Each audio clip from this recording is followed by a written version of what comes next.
ሰላም ጤና ይስጥልኝ አድማጭ ተመልካቾቻችን። ይህ እንግዳ እየጋበዝን ውይይት የምናደርግበት ፕሮግራማችን ነው። ለዛሬ እንግዳ ይዤ መጥቻለሁ። እንግዳይ ቴዎድሮስ ጸጋይ ነው። ቴዎድሮስ እንግዲህ በራሱ ሚዲያ በሌሎችም እንግዲህ በብዙ ሀሳቦች ላይ ሀሳቡን የሚያጋራን በብዙ ጉዳዮች ላይ ሀሳቡን የሚያጋራን ነው። ዛሬ ደግሞ በሮሃ ሚዲያ ተገናኝተናል። እንኳን ደህና መጣህ ቴዲ። እንኳን ደህና ቆያችሁ ማዚ። እንዴት ነሽ? እንዴት ናችሁ? የሮሃ ተከታታዮች ቤተሰቦች ሁሉ ሰላም ብያለሁ። በጣም አመሰግናለሁ። እንግዲህ የተለያዩ ሀሳቦችን አንስተን ቆይታ እናደርጋለን። ቴዲ ከተገናኘን አይቀር በእርግጥ ቀድመን እንገናኛለን ብለን ቀጠሮችን ይዘን ያው ደጅ አስጠንተኸኛል መሰለኝ በተወሰነ መልኩ ተመልሰን መገናኘት ያልቻልንበት ሁኔታ ነበርና ኤኒዌይ ግን ዛሬ ከተገናኘን አይቀር የተገናኘንበት ወቅት ደግሞ ሰኔ ነው። ሰኔና የኢትዮጵያ ፖለቲካ በተለይ የብልጽግና ፖለቲካ በብዙ መልኩ ይነሳል። በተለይ ደግሞ ሰኔን በመጣ ቁጥር የሚነሱ ሰኔ 15 የነበረው የአማራ ክልል ግድያ፣ እንደዚሁም አዲስ አበባ ላይም የነበረው የጀነራል ሰዓረ ግድያ፣ ሰኔ 16 የራሱ አብይ አህመድ ሊሞት ነበር የተባለበት የሰልፉ ጉዳይና የግድያው የሃጫሉ ሁንዴሳ ግድያ፣ ሌሎች አብሮ የሚነሱ ነገሮች አሉ። በተለይ ብልጽግና ከመጣ እንግዲህ ብዙ የግድያ ፖለቲካዎችን እየሰማን የነበርንበት ወቅት ነበርና እንደው ከዛ እንጀምር፣ ከሰኔን ጀምርና ያን ሰኔን ስታስታውስ ምንድነው የምታስታውሰው? ምንድነው በኢትዮጵያ ፖለቲካ ውስጥ መጥቶ የሄደው የሚለውን ነገር አንስተን ብንጀምር ደስ ይለኛል። እሺ፣ አመሰግናለሁ። አይ ቲንክ ብልጽግና ወደ ስልጣን ከመጣ በኋላ በኢትዮጵያ ውስጥ በአሁኑ ወቅት የትኛውንም ወር በስርዓት እናስበው ብንል ብዙ አሰቃቂ ነገሮች ለማስታወስ የምንገደድበት ሆኗል። ሰው አሚን መስከረም ብትይ የምታገኘው ነገር አለ። የሆነ ነገር ለምሳሌ አዲስ አበባ ወጣቶች መገደል ሊሆን ይችላል ኦር ሰምቲንግ ይኖራል። መጋቢት ስትይ የሆነ ነገር ይፈጠራል። የካቲት ስትይ የሆነ ነገር ይፈጠራል። ሰው አሁን ሰኔ ላይ ስላለን ስለ ሰኔ እናውራ ስንል የምናስባቸውን እናስባለን እንጂ በመሰረቱ ያን ያክል የተለየ የሚባል ማለት ኦልሬዲ ቀናቱንና ወራቱን በጠቅላላ የግድያና የፍጅት አድርጓቸዋል ነው የምልሽ። ማለት ከባድ መሳሪያ የሚጥልባቸውን፣ በድሮን ሰው የሚገልባቸውን፣ ዘመቻ የሚያካሂድባቸውን፣ ጦርነት የከፈተባቸውን፣ የተቋጨው ኦርጋባ ላይ የተባለባቸው ከደማመረን ያን የማናረግበት ዕለት ያለ አይመስለኝም። እንኳን ወር ቀርቶ ግን ሰኔን ካነሳን አይቀር አይ ቲንክ ሰውየው በጀት መዝጊያ አድርጎ የሚያስበው ደም ስለሆነ ኦኬ፣ በዚህ የሚቀጥለው በሚቀጥለው አመት እንዴት አድርጌ ነው ስልጣኔ ላስቀጥል የምችለው ብሎ ሲያስብ የመጨረሻ የማጠናቀቂያ ግድያዎች የሚያካሂድበት ወር ይመስለኛል። ለምን አሁን ስልጣን ላይ እንደመጣ መጋቢት ስልጣን ያዘ። ከዛ ሰኔ 16 ላይ ያንን ነገር ስቴጅ አረገ። እንግዲህ ምንድነው ኤፍቢአይ ሰዎች መጥተው ያጣሩት ተባለ። ግን እሱ አስቀድሞ የደመደመው ምንድን ነበር ታስታውሻለሽ? የሙያ ያላቸው ሰዎች ናቸው ይህንን ነገር ያደረጉት ብሎ በወቅቱ በነበረው ሴንቲመንት የሆነ አካል ላይ ብቻ ቁጣውን ዳይሬክት ለማድረግ ነበረ ፍላጎቱ። ግን ህዝቡ የእሱን ሲግናል ፒክ አርጎ እሱ በሚፈልገው መጠን ስላልሄደ ካልሆነ በስተቀር እሱ ሊፈጥር ከፈለገው አንጻር በጣም የከፋ እልቂት ሊያስከትል የሚችል ናሬቲቭ ነው ለመትከል የሞከረው። በነገራችን ላይ ሰው ያንን የሰኔ 16 የመጀመሪያውን ሁኔታ የደህንነት መስሪያ ቤቱን ለመጥረግ ነው የተጠቀመበት። በሚቀጥለው አይ ቲንክ ፕሮባብሊ ከ2 ዓመት በኋላ ሊሆን ይችላል አላውቅም፣ ኦር በሚቀጥለው አሁን በትክክል ትዝ አይለኝም፣ ግን የአማራ ክልሉ የሰኔ 15 ክስተት እንደዚሁ በአማራ ክልል ያለውን ፖለቲካ 100% ለመቆጣጠር በማሰብ በአማራ ክልል ለኔ አይታዘዙም ወይም በእነሱ በራሳቸው አረዳድ ለአማራ ህዝብ ቆመናል የሚሉ ሰዎች አሉ፣ እነሱን ፐርጅ ማድረግ አለብኝ ብሎ ሲል ያደረገው ነገር ነው። የሃጫሉን ግድያ ብትመለከች እንደዚሁ ሰኔ ላይ የሆነ ነው አይደለም? እሱም ሌላ ራሱን የቻለ ምክንያት አለው። ጦርነት ከመቀስቀሱ በፊት ለጦርነት አመቺ እንዲሆን ውጪ ሆነው ሊከፍት ያሰበውን ጦርነት የሚቃወሙትን ሰዎች ለማሰር ሲል ስቴጅ ያደረገው ነገር ነው እና ከዛ በኋላ ያለው ሰኔ ደግሞ እንደምታውቂው የሚታሰበው የትግራይ ጦርነት ጥቅምት ተጀመረ። ከዛ ሰኔ አካባቢ ቲዲኤፍ ወደ መቀሌ የተመለሰበት ነው። የጦርነቱ ውጥረት በጣም ከፍተኛ ደረጃ ላይ የደረሰበት ነው። የሚቀጥለውን ሰኔ በተመለከተ እንደዚሁ የምንለው ነገር ይኖራል። አሁን እሱ ስልጣን ላይ እስካለ ድረስ በነገራችን ላይ የሚቀጥሉትም ሰኔዎች ተመሳሳይ ናቸው። አሁን እሱ ከመጣ በኋላ በኢትዮጵያ ፖለቲካ ውስጥ በከፋ መጠን ያስተዋወቀው ነገር ቢኖር ሃይ ፕሮፋይል አሳሲኔሽን ነው ማለት ነበረ በኢትዮጵያ ፖለቲካ ውስጥ ከዛ በፊት በተለያየ ጊዜ የሚጠቀስ ግን በአብይ አህመድ መጠን በዛ ደረጃ ሃይ ፕሮፋይል አሳሲኔሽን አንድ የፖለቲካ ተዘውታሪ መሳሪያ ተደርጎ የሆነ አይነት ጥቅም ለማግኘት ተዘውትሮ የሚደረግ ነገር ነበር ማለት አይቻልም። ቢያንስ ባለፉት 3 10 ዓመታት እንደዛ አልነበረም። አሁን እሱ ካካሄዳቸው ግድያዎች የምናነሳው ነገር አለ። ብዙ ጊዜ ሞቲቭ ሚንስ እና ኦፖርቹኒቲ እንላለን። ኦኬ ማን ሞቲቭ ይኖረዋል ይሄን ለማድረግ፣ ማን ሚንስ ይኖረዋል ይሄን ለማድረግ፣ ማን እድል ነበረው ይሄን ለማድረግ ብለን ብንል ከአብይ አህመድ ውጭ እነዚህን 3 ነገሮች የሚያሟላ ሌላ ኃይል አለ ብዬ አላምንም እና ያሳዝናል። ይሄ ነው በቃ አሁን የምናወራው ሰኔዎቹን በቆጠርን ቁጥር ስለ ሰቆቃዎች ነው የምናስበው። ይሄ የአብይ አህመድ አገዛዝ መልክ ነው። በትክክል የሰኔዎቹ መልክ የአብይ አህመድ አገዛዝ መልክ ነው። ኢትስ ቬሪ አንፎርቹኔት ኢትስ ቬሪ አንፎርቹኔት እውነት ነው። ግን እንደው ሰኔን እና የአብይ አህመድን መልክ ካነሳን አይቀር እንደው በሌሎች ውይይቶቻችን አንስተነው ስለማናውቅ ላነሳው ፈልጋለሁ። አብይ አህመድ ወደ ስልጣን ሲመጣ እንግዲህ የዳንኪራ ዘመን ነበር። የብዙዎች ጭብጨባ ሰውየውን ራሱን ባላሰበው መልኩ ያስደነገጠው ይመስለኛል። እኔ ራሴ ማለት እንደዛ የሚጨበጨብለት መስሎትም አልነበረም ብዬ ነው የማስበው። አይ ቲንክ ክሬዲት እንደው ለመሰጣጠት ሳይሆን ምናልባት ጥቂት ከሆኑት ግለሰቦች መካከል የምጠራው አንዱ አንተን ነው። በወቅቱ ክሪቲካል የሆነ እንደው በጭፍንም አልተቃወምከውም ነበር፣ በወቅቱ መናገር ስላለብኝ ነው። በጭፍንም አልደገፍከውም እና ያን ክሪቲካል ነጥብ ማንሳት የሚያስወግዝበትም ነበር።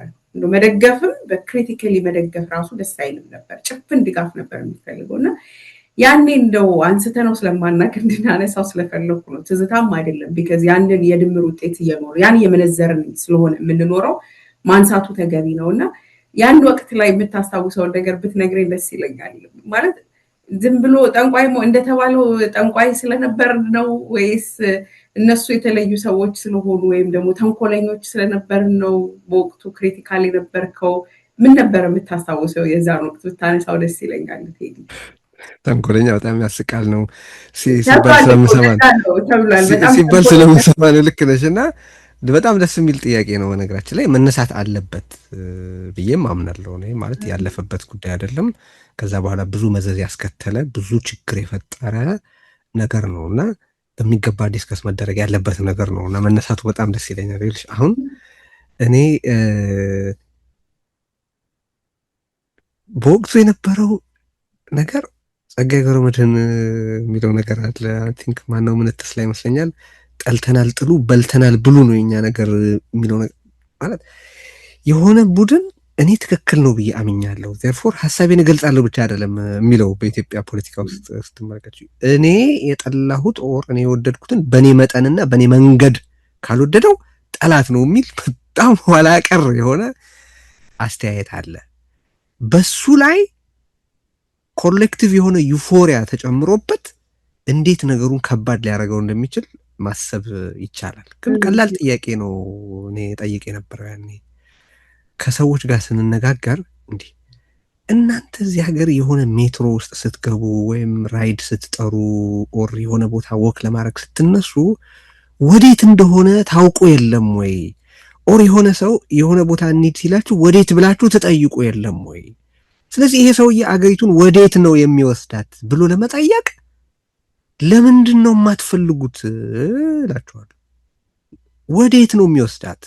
ከዛ እንዴት ነው የሚወስዳት? በምን ኮስት ነው የሚወስዳት?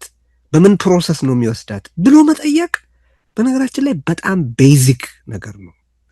ይህን የተለየ የውስብስብ እና ጥልቅ እይታ የሚፈልግም አልነበረም። አንድ እኔ ረዳን ብዬ የማስበው ያንቺም እዛው ሰፈር ውስጥ ስላለሽ ነው ረዳን እያልኩ ያለሁት። ምክንያቱም ቀደም ብሎ የተለያዩ ሀሳቦች ስታነሹ ብዙ ይጻፉ የነበሩትን ነገሮች አያቸው ስለነበር ነው። እና ቤዚክ ነው እኮ አንድ የሆነ ሰው ስልጣን ላይ መጣ፣ ከዛ 100 ምናምን ሚሊዮን ሰዎችን አገር በተመለከተ ምን ልታደርግ ነው?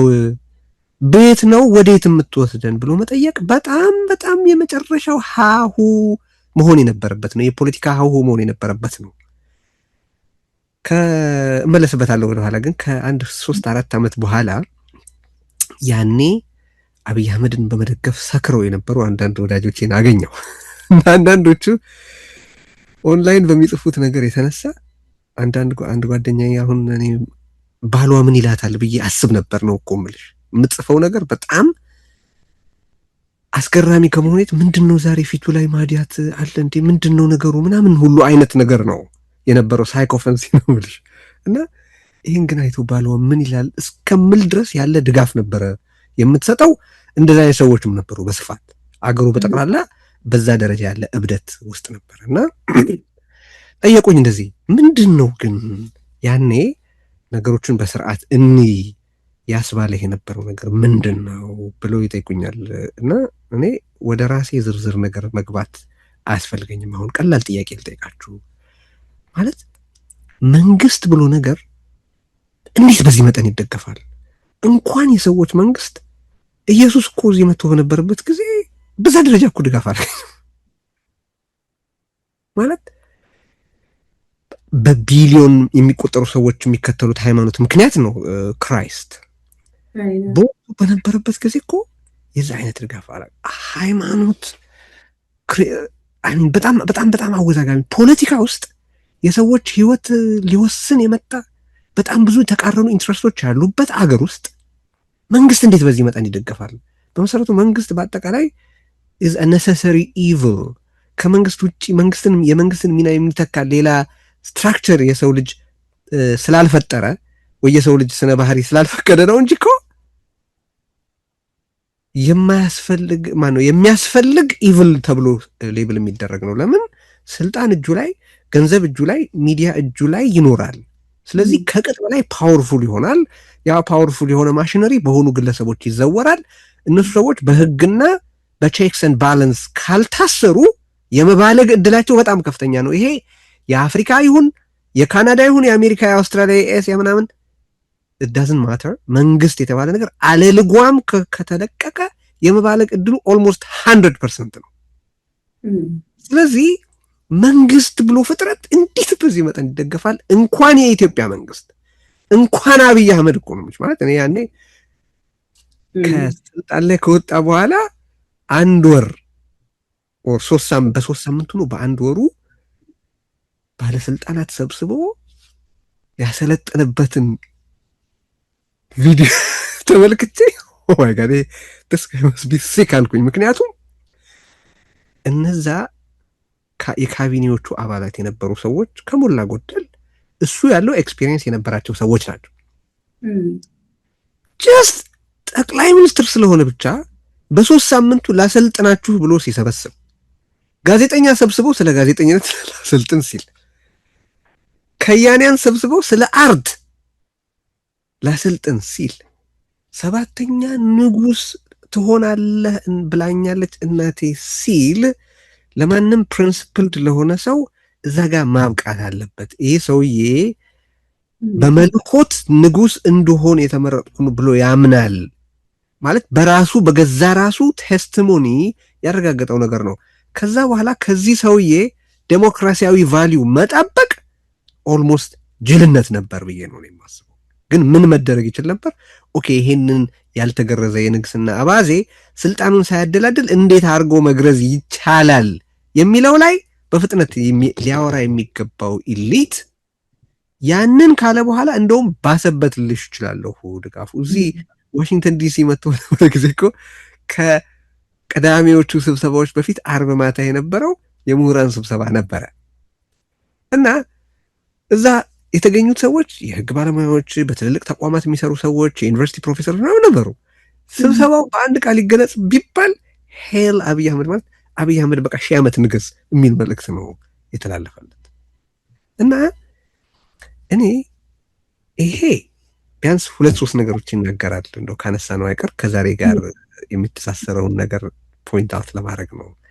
አንደኛ እንደ ህብረተሰብ ብዙ ጊዜ የምጠይቀው ጥያቄ ነው። እኔ ዜጎች አሉን ወይ? ዜጋ ነን ወይ? ማለት ዜጋ በምን ሴንስ ነው? ኦኬ ኃላፊነት መብት እንዳለኝ ግዴታም አለኝ የሚል ከሆነ በላይ አልረገጥም፣ ከዚህስ በላይ መዋረድ አልፈልግም፣ ሰብአዊ ክብርና ሉዓላዊነት አለኝ የሚል በቂ ግለሰብ በቂ ቁጥር ያለው ግለሰብ አለ ወይ በህብረተሰባችን ውስጥ? ስለ ዜግነት ፖለቲካ ከመወራቱ በፊት እኔ ዜጎች መኖራቸው መረጋገጥ አለበት ባይ ነኝ። በኢትዮጵያ ውስጥ ብዙ ቁጥር ያለው ሰው ሰብጀክት ነው እንጂ ዜጋ አይደለም። ማለት የመንግስት በቃ መንግስት እንደ ምህረቱ ያኑረኝ የሚል በጣም ከፍተኛ ቁጥር ያለው ህብረተሰብ አለ እንጂ በዜጎችና በመንግስት መካከል ባለ የአስተዳዳሪና የተዳዳሪ ውል መሰረት ነው ይሄ ነገር ሴት የተደረገው የሚለውን በበቂ መጠን ኢንተርናላይዝ አድርገነዋል ብዬ አላምንም። አንድ ሁለተኛ ይሄ ምንድነው ፈርቨንት የሆነ ጥላቻ ነበረ ያኔ በህወሓት ላይ ነበረ ይመስለኝ ነበረው። በኋላ እንደተመለከትኩት ደግሞ በጠቅላላ በትግራይ ህዝብ ላይ የነበረ ነው ብዬ ነው የማስበው። ሶ ፈርቨንት የሆነ ጥላቻ ነበረ። አሁን ከዛ በፊት የነበረውን አገዛዝ ለመቃወምና ለመታገል የሚያስችል በቂ ምክንያቶች ነበሩ፣ ምንም ጥያቄ የለውም። በጣም አስከፊ የሰብአዊ መብት ጥሰቶች ተፈጽመዋል። ብዙ የፖለቲካ ልዩነቶች ያሉበት አገር ነው።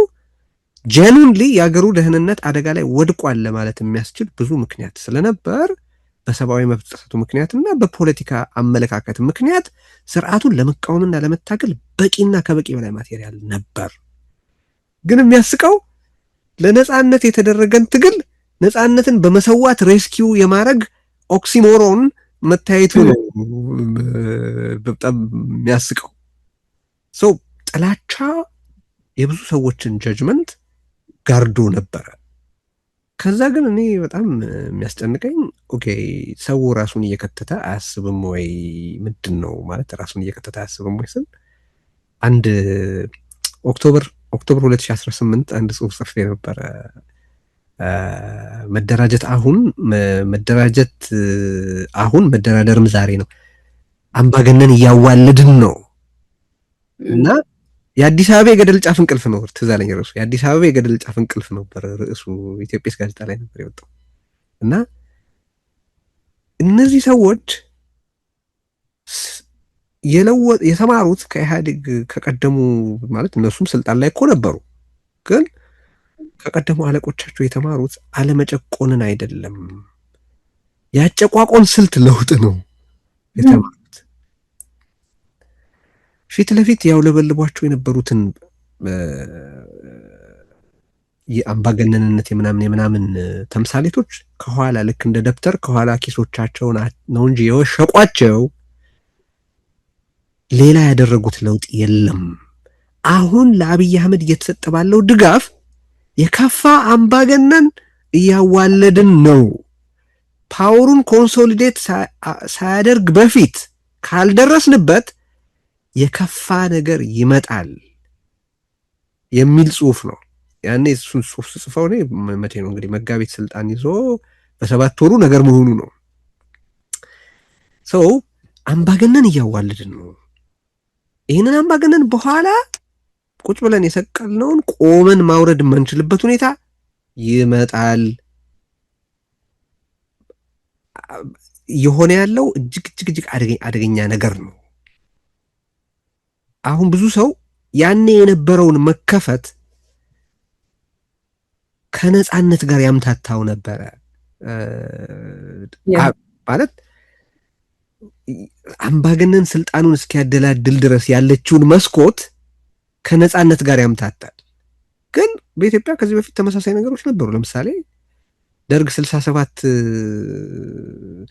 ስልጣን የያዘ ሰሞን እኮ 66 መጨረሻ ላይ የመንግስት ስልጣን መዳከሙን ተከትሎ አስገራሚ የሆነ የኮንቨርሴሽን ተከፍቶ ነበር። የውይይት መስኮት ነበረ።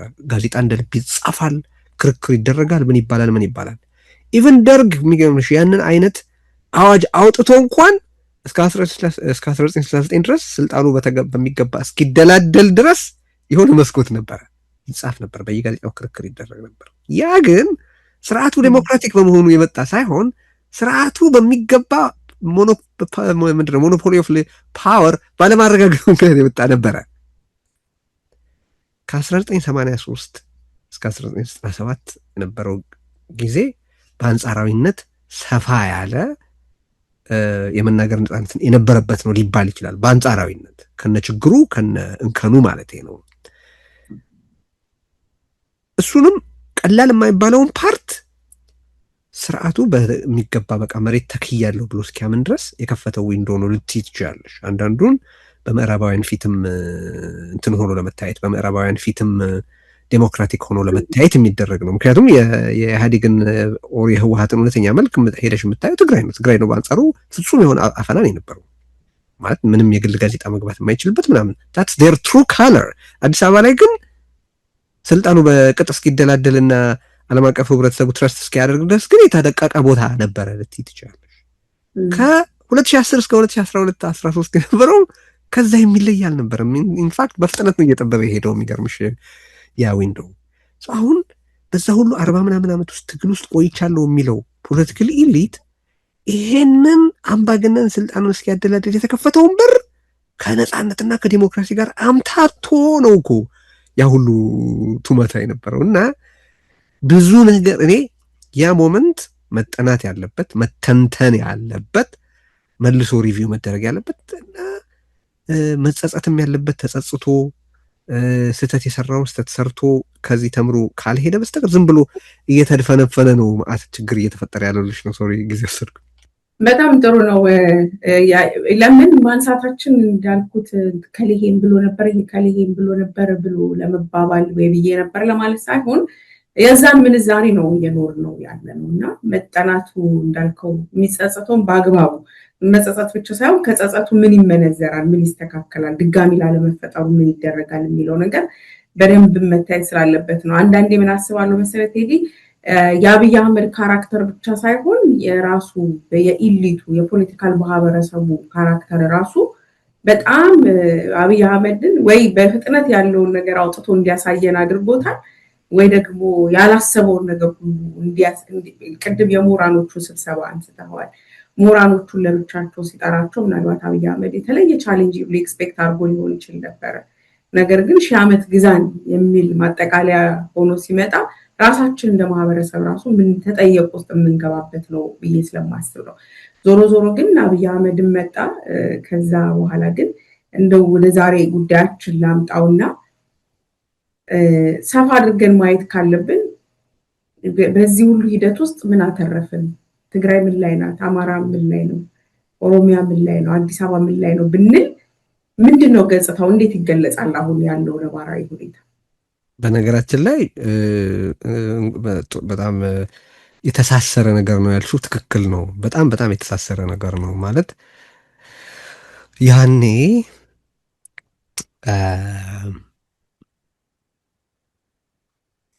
በስርዓት ለምሳሌ ለህገ መንግስት ለውጥ እንንቀሳቀሳለን ይሉ የነበሩት ሰዎች ስልጣን ሳይደላደል በፊት የህገ መንግስት ለውጥ አጀንዳን ለመግፋት ሞክረው ቢሆን አንዳንዶቹ እኮ በነገራችን ላይ ሀሳብ ያዋጡ ነበር እኮ እንዴት አምባገነን መሆን እንደሚቻል ሀሳብ ያዋጡ ነበር እኮ። አሚን ፕሮሰሱን አይደለም። ለምሳሌ አስታውሳለሁ ዳዊት ሻለቃ ዳዊት ወልደ ጊዮርጊስ ህገ መንግስቱን ያግድ ብሎ ሲናገር እኔ አሁን የህገ መንግስቱ ጠበቃ ሆኜ አይደለም፣ ግን ህገ መንግስቱን ማገድ በወቅቱ የተጠመደን ቦምብ ፊውዝ እንደ መንቀል የሚቆጠር ነገር ነው። የሽግግር ፕሮሰስ ይጀመር ማለት አንድ ነገር ነው ተብሏልም ደግሞ በነገራችን ላይ አስታውሳለሁ በአማራ ክልል በመጀመሪያዎቹ ጊዜያት ከተደረጉ ስብሰባዎች መካከል አንዱ ላይ አይ ቲንክ ወይዘሮ ማዋይሽ እንግዲህ የተሳስቼ ይሆናል ታይትል አላውቅም፣ ግን ስሟ ማዋይሽ እንደሆነ አስታውሳለሁኝ። በቃ በዚህ መንገድ ነው ወይ የምንሄደው? በቃ በተቀደደልን ቦይ ነው ወይ የምንፈሰው? ሽግግር ምናምን ብሎ ነገር የለም ማለት ነው የሚል ጥያቄ ተነስቶ ነበር፣ አንስታ ነበር እና ብዙ ሰው ነበር የወረደባት በነገራችን ላይ። አሁን ከዛ በኋላ እንዴት እንዳለች ምናምን ከዛ በኋላ ስላለው ታሪክ አላውቅም። ያኔ ግን በጣም ትዝ የሚለኝ ጊዜ ነበረ። እንዴ ጥያቄም እኮ ለመግደል እኮ ፈቃደኛ የነበረ ብዙ ሰው ነው። እኔ ከአዲስ አበባ የአዲስ አበባ ወጣቶች የተገደሉ ሰሞን እዚህ አካባቢ የዲሲ ግብረ ኃይል ውስጥ እንሳተፋለን የሚሉ አንዳንድ ሰዎች በሆነ አጋጣሚ ተገናኝተን አዲስ አበባ ወጣቶች እየተገደሉ እንዴት እናንተ ይህንን መንግስት መደገፍ ትቀጥላላችሁ ስላቸው፣ ተው እባክህ የአዲስ አበባ አያርፍም፣ ካልደፋው አያርፍም የአዲስ አበባ ወጣት ምን አንቀጨቀጨው ያሉኝ ሰዎች አሉለን ይላል። ማለት ሰፋሪ በሆነ ደረጃ ያለ የባርነት ፈቃድ የሚባል ነገር ካለ ያኔ የታየው አብይ አህመድ ዩኒክሊ ጨፍጫፊ ነው ብዬ ነው ማምነው። አብይ አህመድ ስሪቱ ማለት ፐርሰናሊቲው ዘረፈጅ ነው ብዬ ነው ማምነው። ግን ከአብይ አህመድ ውጭ ማንም ሌላ ሰው እዛ ስልጣን ላይ ቢኖር በወቅቱ የነበረውን ድጋፍ ተመልክተሽ አምባገነን ከመሆኑ ውጭ ምርጫ አልነበረው ነው የምልሽ። የአብይ ጨፍጫፊነት የራሱ ነው ማለት ለጨፍጫፊነቱ ሌሎች የተረክ የምን መዋጮ አድርገዋል። ግን አብይ አህመድ ምንም ቢሆን እዛ ስልጣን ላይ እስከቀጠለ ድረስ እኔ አሁን ያደረገውን ከማድረግ ወደኋላ ይላል ብዬ አላምንም። ነገር ግን ሌላም ሰው በአብይ አህመድ ቦታ ብትተኪ አብይ አህመድ ልክ ጨፍጫፊ ላይሆን ይችላል በራሱ ምክንያት፣ ግን አምባገነን መሆኑ ግን የማይቀር ነው። ያኔ የነበረው ሁኔታ አንድ አምባገነን ለመፍጠር የሚያስፈልጉትን ነገሮች ሁሉ የመስጠት ነው የሚመስለው። የሚዋጡት ሀሳቦች እንትና ለምን አይታሰርም፣ እነንትና ለምን አይገደሉም፣ እነንትና ለምን አይያዙም። አሚን የነበረው ሴሌብሬሽን እኮ እነ ጀነራል ክንፈ በሄሊኮፕተር በካቴና ታስረው በቲቪ ታዩ ተብሎ የነበረው ዝላይ ስንት ሰው ነበር የሚጠይቀው? ስለ ዱ ፕሮሰስ ኦፍ ሎ ስለ ፍትህ ምናምን ይወራል። ስለ ፍትህ ሲወራ እንዴ ፖለቲካዊ ፍትህ ነው ወይ እየሰጣችሁ ያላችሁት? እናንተም እኮ በየመጠናችሁና ደረጃችሁ አሁን ፍትህ እንስጥበት እያላችሁ ባላችሁት የፖለቲካ ምዕራፍ ውስጥ ሚና ነበራችሁ እኮ። ስለ ፍትህ ካወራን ኢንዲፔንደንት የሆነ የፍትህ ተቋም አጣሪ ኮሚሽን ተዋቅሮ እነዚህን ጉዳዮች በ27 ዓመት ውስጥ የተሰሩትን ወንጀሎች ኢንዲፔንደንትሊ ያለማናቸውም አካል ጣልቃ ገብነት አጣርቶ በየወንጀሉ እንዲሰጥ ኢሬስፔክቲቭ ኦፍ የፈጻሚዎቹ ብሔር፣ የአካባቢ ማንነት፣ ሃይማኖት፣ የፖለቲካ አቋም ወዘተ ኢሬስፔክቲቭ ኦፍ ዛት ነው ፍትህ መስጠት አለበት ያለ እኮ የለም። ዝላዩ ቀላል ነበር እንዴ ማዚ የምታስታውሽ ነው። እና ያ ሁኔታ አምባገነን ለመሰው አምባገነን መፍጠር አቅዶ የሚሰራ ነበረ የሚመስለው አብዛኛው ሰው። አሁን ካለንበት ሁኔታ ጋር የሚተሳሰረው እንዴት ነው? ሂር ዩ ጎ። አሁን 4 ኪሎ ላይ አንድ ጨፍጭፎ የማይበቃው ገድሎ የማይጠረቃ አንድ ሞንስተር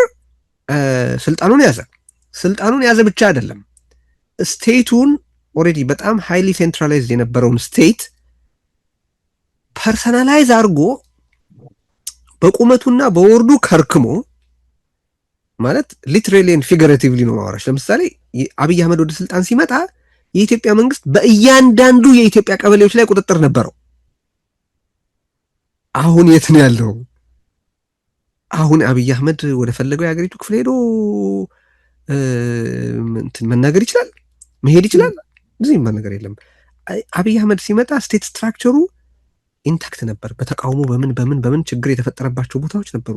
የመንግስት መዋቅር ግን ነበረ በቦታ። አሁን ያ ስቴት ስትራክቸር በአመዛኙ በብዙ ቦታዎች ኮላፕስ አድርጓል። የአብይ አህመድ ወደ ስልጣን ሲመጣ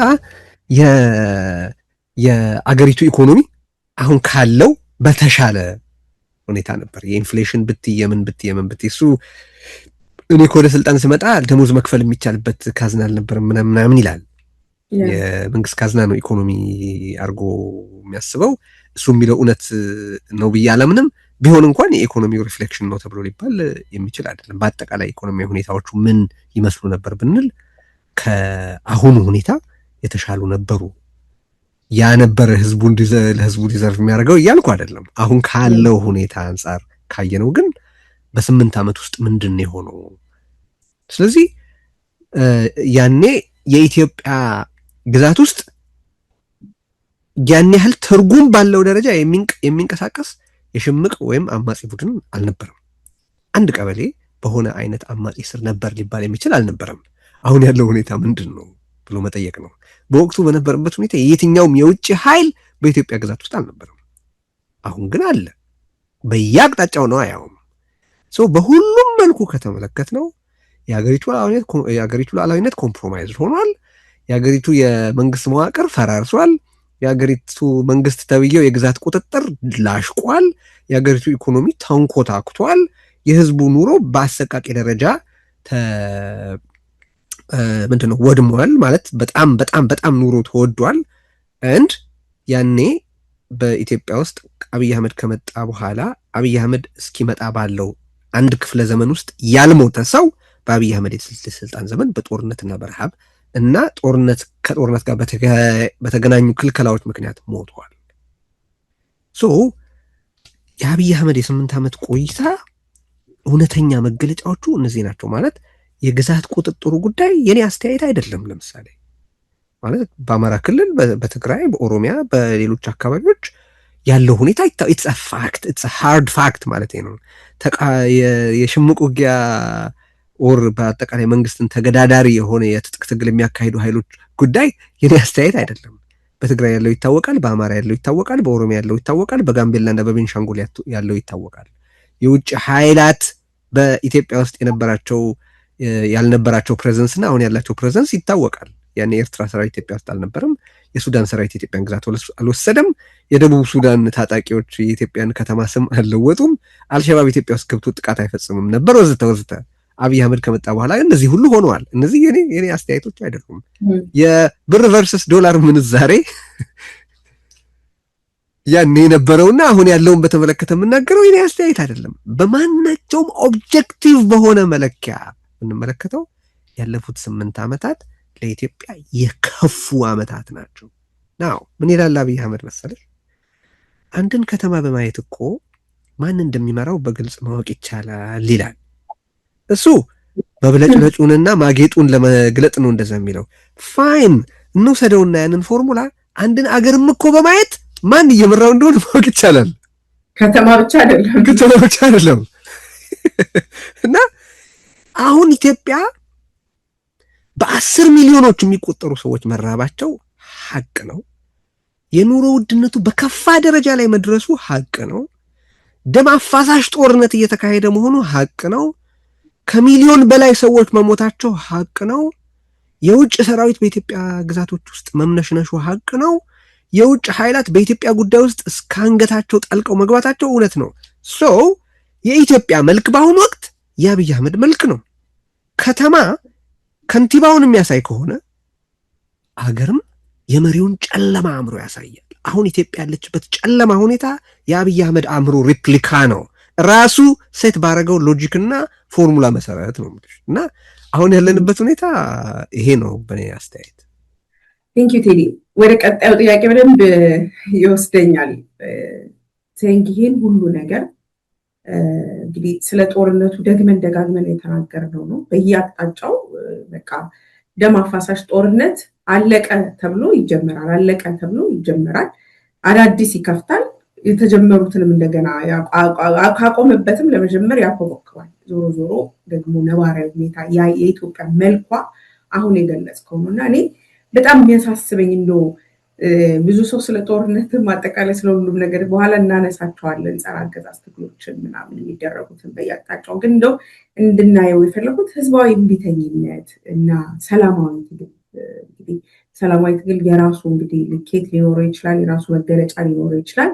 ግን ከጦርነት ውጪ ያለው ማህበረሰብ በተለይ ከተማ ላይ ያለው ማህበረሰብ እና በዲያስፖራም እንግዲህ የተጀመሩ የተወሰኑ ህዝባዊ እምቢተኝነት የሚመስሉ ትግሎችን ተካሂደዋል። በብዙ መልኩ የተሳተፍንበትም ነገር እንዳለው ነው። ለምንድን ነው ሰው ህዝብ መቆጣት ያቃተው? ጦርነት መግባት ሳይሆን እምቢ ማለት ያቃተው? ወይስ እምቢ ብሏል በደንብ እምቢ ስላላለ ነው? እንዴት ነው የምታየው እሱን? having all the scenarios እና ገና አልተረዳነውም ወይስ አላመመንም? ገና ምንድን ነው የሆነ ያለው? በጣም አሳሳቢ ጥያቄ ነው። እውነት ለመናገር መነሳት ያለበት ዲስከስ መደረግ ያለበት ጥያቄ ነው። ምንድን ነው ብዙ መልሶች ይኖሩታል። ያው ስፔኩሌት ነው አንዳንዱን የምናደርገው። የኔ አታይ ለማጋራት ያክል እኔ አሁን በኢትዮጵያ የኢትዮጵያ ኢሊት የሆነ ሚዛኑ ይሰራል ወይ ብዬ እጠይቃለሁ። ሚዛኑ ይሰራል ወይ ማለት በትክክል ፕራዮሪታይዝ ያደርጋል ወይ የገጠመውን አደጋ ግራስፕ ያደርጋል ወይ በትክክል ብዬ ጠይቃለሁ። አሁን በሁለት እንክፈለው። ለምሳሌ ሰላማዊ ትግል እንደዚህ ይባላል። ሰላማዊ ትግል እንዲካሄድ መጀመሪያ አደጋ መኖሩ ብቻ ሳይሆን አደጋው የሁሉም መሆኑ ላይ በቂ መግባባት ያስፈልጋል። ያ መግባባት ከ2 ዓመት በፊት ከ3 ዓመት በፊት ከነበረበት አሁን በደህና ሁኔታ ላይ ይገኛል ብሎ ማለት የሚቻል ይመስለኛል። ግን አገሪቱ ውስጥ ከደረሰው እልቂት አንጻር ግን እጅግ ወደኋላ የቀረ ነው። መጀመሪያ የስርዓቱን አንድ ማነሳው ነገር ነበረ በርግጥ ለምሳሌ ተቃውሞ ከመደረጉ በፊት አገዛዙ ምን ላይ ነው የቆመው? ፒላሮቹ ምንድን ናቸው? አሚን የፖለቲካ ተቃውሞ ድማሚቱ የት ጋር ቢታሰር ስርዓቱን በአጭር ጊዜ ውስጥ ባነሰ ጊዜ ሊያፈርሰው ይችላል የሚለውን ማጥናት ያስፈልጋል የሚል ነገር አነሳ ነበር ደጋግሜ። አሁን የዚህ ስርዓት አንድ ዋና ፒላር የሚባለው በፖለቲካል ኢሊቱ እና የዛ ኤክስቴንሽን ደግሞ በህብረተሰብ መካከል ያለ አለመደማመጥ፣ ከፋ ካለ ደግሞ ቁርሾ፣ ጥላቻ ነው። በቃ የስርዓቱ ምሰሶ ይሄ ነው። ይሄ ደግሞ የጥላቻና የቁርሾ ነገር የቆመው ነገሮችን በግልጽ ባለመረዳትና ባለማየት ላይ ስለሆነ የብዙ የኢትዮጵያ የፖለቲካ ልሂቃን ችግር ምንድነው ኢንላይትንድ የሆነ ሰልፍ ኢንትረስት የሚባል ነገር መረዳት የሌላቸው መሆኑ ነው። ለምሳሌ ከተማ ያሉትን ተመልከቻቸውማ ምርጫ እንሳተፋለን ምናምን አሉ። ምርጫ እንሳተፋለን አሉ። ምርጫ ተሳትፈው የሚያገኙት ግብ ምንድን ነው? ማሳካት የሚፈልጉት ምንድን ነው? እኔ ጠይቅ ነበር። አሁን በአደባባይም ቃለ ምልልስ ሲደረግ በአጠቃላይ በግልም የተለያዩ ሰዎችን ለማነጋገር ምንድን ነው ይሄን እዚህ ውስጥ ማሳካት የምትፈልጉት? የስርዓቱን ባህሪ አጥንታችኋል ወይ? በሆነ ህብረተሰብ ላይ ጄኖሳይድ ለመፈጸም ያልተሸማቀቀ አገዛዝ አሁን እናንተ በምታሳዩት ደካማ ፐርፎርማንስ ይገደዳል ብላችሁ ታስባላችሁ ወይ? አይ ኤክስፖዝ ለማድረግ ነው። ኤክስፖዝ ማድረግ ከሆነ ተሳትፎ የተመጠነ ሊሆን ያስፈልጋል። እስከሆነ ቦታ ድረስ ነው መሆን ያለበት። ከዛ በኋላ ባለው ግን አገዛዙን ማጀብ ነው። ያም ሆኖ እኔ ለመብታቸው ተከራክሬያለሁ። ማይንድ ዩ ማለት ምርጫቸው ነው፣ ትክክል አይደለም እንጂ ጥፋት ነው ማለት ወንጀል ነው የምለው አይደለም። ትክክል አይደለም ማለት ጉዳት አስከትሏል በሀገሪቱ የፖለቲካ ሰላማዊ ፖለቲካ ትግል ላይ ነው እንጂ ወንጀል ነው ማለት አይደለም።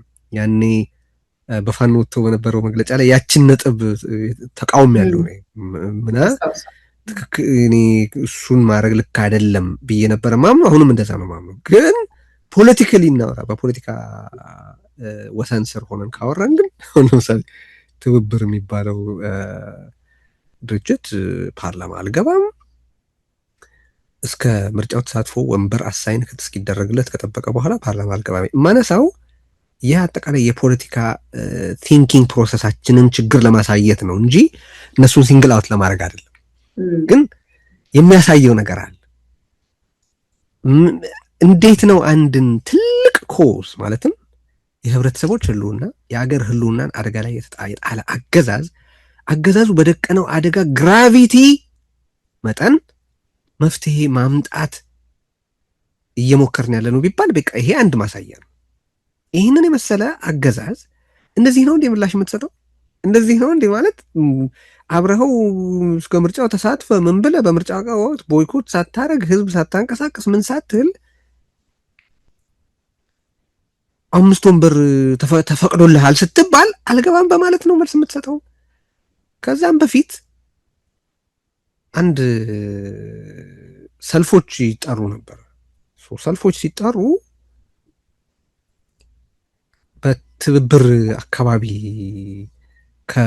እንሰማ ነበር ማለት ከርቀት ከምርጫ ቦርድ ጋር ይነጋገሩ እንደነበር ምክንያት በፈረሙት ኮድ ኦፍ ኮንዳክት ላይ ሰልፍ ከማድረጋቸው በፊት ለምርጫ ቦርድ ሊያሳውቁ ተስማምተው ነበር። እንደዚህ ማለት ህገ መንግስት የተጻፈን መብት ህገ መንግስት ላይ የተጻፈን መብት በፈቃድ ለምርጫ ቦርድ ሆኖ ደግሞ ምርጫ ቦርድ ምንም የሚያገባው ነገር የለም እዚህ ውስጥ። ግን ኦኬ እነዚህ ናቸው አይደል የመብት ታጋዮች።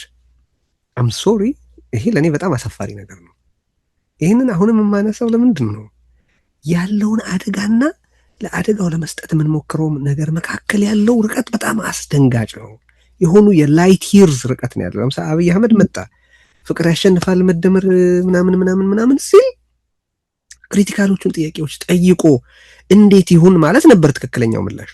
የተደረገውን የምታውቂው ነው፣ ቅድም የሚያነሳ ነው ነገር ነው። ከመደረግ ካለበት አኳያ ያለውን ርቀት አስቢ። በአጠቃላይ መጀመሪያ አደጋው ለሁሉ የመጣ ነው ብሎ ያለመረዳት የከፋ ችግር ነበረ በአብዛኛው 2/3 በሚሆነው የአብይ አህመድ ስልጣን ዘመን አደጋው የመጣው የሆኑ ብሔሮችና የሆኑ ሰዎች ላይ ነው፣ እኔ ላይ አይደርስም የሚል ኋላ ቀር አስተሳሰብ ነበረ በኢሊቱ ላይ ነው ምልሽ። ከዛ ሃርድ ዌይ ተማረ። ሃርድ ዌይ ማለት ከገላው ነው የተማረው። በነገራችን ላይ በአእምሮ እኮ አይደለም ማለት ሲመጣ ሲዞር አፈሙሱ ሲዞር ነው የነቃው ብዙ ሰው። እኔ ይሄ መጀመሪያ ያለውን አደጋ በተመለከተ አሁን ራሱ የሚያጨቃጭቁ የሚያነታርኩ ነገሮች መቼ ነው በትክክል ኢሹዎቹ መነሳት ያለባቸው? አገር ውስጥ ከጠፋ ህዝብ ውስጥ ከጠፋ ማተር ያደርጋሉ ወይ ብሎ መጠየቅ አይደለም የምመለከተው። አሁንም ሽኩቻ አሁንም ማለት እንደ ዜጋ እኮ ማቅረብ እንችላለን ጥያቄዎቻችንን። ግን አገዛዙ ሳያፍር የሞራል ዳኛ ሆኖ ሊመጣ የሚችልበት ሁኔታ ፈጠርን አይደል? እነንትና ከእነንትና ጋር ተጣመሩ፣ እነንትና እንዲህ አሉ፣ እነንትና እንዲህ ማለት ሳናቀው እኮ ብዙ ሰው የአገዛዙን ቮካብለሪ እኮ ይዋሳል። ስለዚህ አገዛዙ በሚፈጽመው ጭፍጨፋ ልክ የሆነ አንድም ግንዛቤ አንድም ደግሞ የመንቀሳቀስ ፍላጎት የለም ማለት ነው። ለምሳሌ 8 ዓመት ቆየ አብይ አህመድ አይደለም? ኦኬ በ2015 16 እና 17 በፈረንጅ የነበረውን የተቃውሞ ድባብ አሁን ካለው ጋር እስቲ አነጻጽር። በ2015 16 17 አየሩ was electrified በተቃውሞ ሰው ጥያቄ ነው የምትጠይቂው። አሁን ከዛ በኋላ ያኔ የሆነውን በብዙ ጥፍ የሚያስከነዳ ግፍ ተፈጽሞ ያ አየሩን ኤሌክትሪፋይ አድርጎት የነበረ ተቃውሞ አሁን የለም። ለምን ብሎ መጠየቅ ያስፈልጋል። በተለይ አርባን ኢሊቱን ነው እያልኩ ያለው። በአንጻሩ ገጠር ያለው ደግሞ ፕሮፖርሽናል የሆነ ምላሽ እየሰጠ ነው። ለምን? ለምሳሌ ያኔ የትጥቅ ትግል አልነበረም፣ የትጥቅ ትግል አልነበረም። አሁን በተፈጠረው ጭፍጨፋ ምክንያት ትግራይ ላይ ቲዲኤፍ አለ፣ አማራ ክልል ፋኖ አለ፣ ኦሮሚያ ክልል ኦላ አለ፣ ሌሎችም ምንድን ነው ስልጣን ጥያቄ ያላቸው ታጣቂዎች ተፈጥሯል።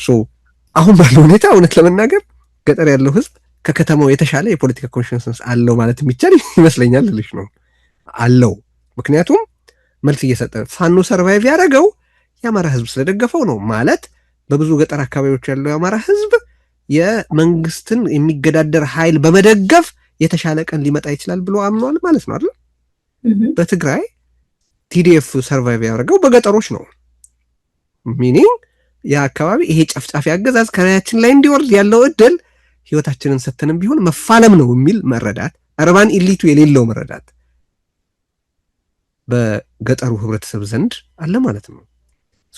ዝም ብሎ ተውኔት ነው ይሄ ከተማ ያለው። በነገራችን ላይ ዘመናዊ ነኝ ፖለቲካ ይገባኛል ምናምን ነው። አሁን ባለው ሁኔታ ከተመለከት ነው ገጠር ያለው ሰው የተሻለ የፖለቲካ እና የመብት መረዳት አለው ከከተሜው ይልቅ ማለት ይቻላል። ናው ከተሜው የሚልሽ ምንድን ነው?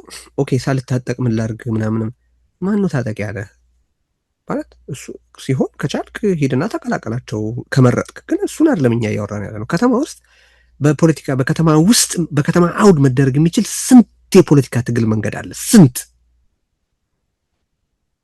እና ያንን ለማድረግ የሚያስችል ንቅናቄ ለመፍጠር እየቻለ የፖለቲካ መሪ እየታየ አይደለም። በጣም ቅጥ ያጣ ፍራክቸርድ የሆነ ፍራግመንትድ የሆነ ብዙ የተሰባበረ ነገር ነው የምንመለከተው። እና እንግዲህ ከዚህ በኋላ የሚሆነውን እናያለን። ግን እኔ አሁን ከተማ ያለው ሰው ቀላል በማይባል ቁጥር ደረጃ ከተመለከት ነው ኦኬ ግቢውን ሲወስዱበት አይ ቤቱን ካልነኩት ምንም አይደለም ይላል። ሳሎኑን ሲወስዱት አይ መኝታውን ካልነኩት ምንም አይደለም ይላል። መኝታ ቤቱ ሲገቡ አልጋውን ካልነኩት ምንም አይደለም። እንደዚህ አይነት ነገር ነው የማይውልልሽ። ልክ ነው። እሱ አማት አስቂኝ የሚያደርገው እንደ እውነት እኔ ሁሌ እላለሁ ፊልም ቢሆን ኖሮ ህይወታችን ባይሆን ኖሮ ቁጭ ብለን የምንስቅባቸው ብዙ ነገሮች ናቸው።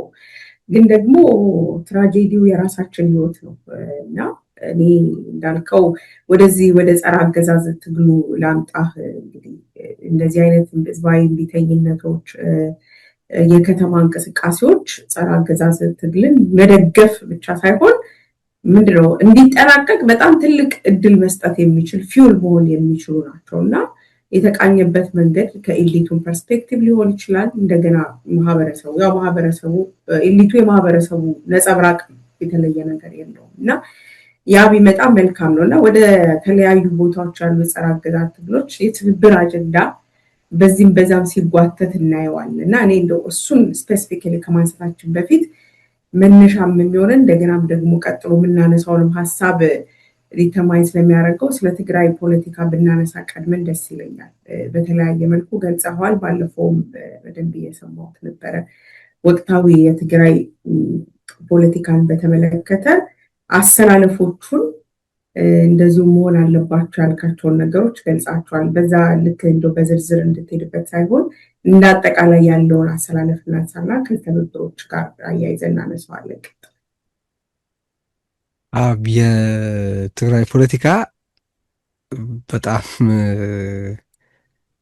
አስገራሚ የሆነ መዘባተል ነው የምታይበት። ማለት ኦኬ ጄኖሳይድ፣ ብዙ ሰው ጄኖሳይድ ሰርቫይቨር ነው ትግራይ ውስጥ ብቻ ሳይሆን በመላ ዓለም ያሉ የትግራይ ተወላጆች በአንድም በሌላ መንገድ ቤተሰቦቻቸውን ያጡ